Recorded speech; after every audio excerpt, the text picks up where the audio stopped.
रमेश अपनी पत्नी, बेटे और माँ के साथ एक खुशहाल जीवन जी रहा था। वो अपनी माँ से बहुत प्यार करता था, लेकिन उसकी पत्नी अपनी सास को बिल्कुल नहीं पसंद करती थी। रमेश की माँ की एक आँख खराब थी और पैर भी टेढ़ा था।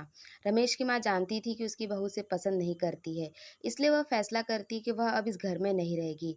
वह रमेश से कहती है कि मुझे हमारे पुश्तैनी घर जाके रहना है।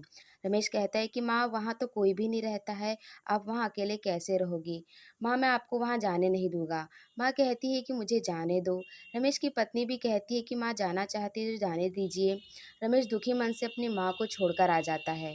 कुछ दिनों बाद रमेश के चाचा को ये बात पता चलती है। वह रमेश पे बहुत गुस्सा होते हैं। कहते हैं कि तुम अपनी माँ को वहाँ अकेले कैसे छोड़ सकते हो। वह रमेश को बताते कि बचपन में तुम गिर गए थे, तब तुम्हारी एक आँख खराब हो गई और पैर भी टूट गया। तब तुम्हारी माँ ने अपनी एक आँख तुम्हें दान की और अपना बोन भी, इसलिए आज तुम इतने चंगे हो। रमेश और उसकी पत्नी की आंखों में आंसू आ गए। रमेश अपनी माँ को तुरंत वापस घर ले आता है।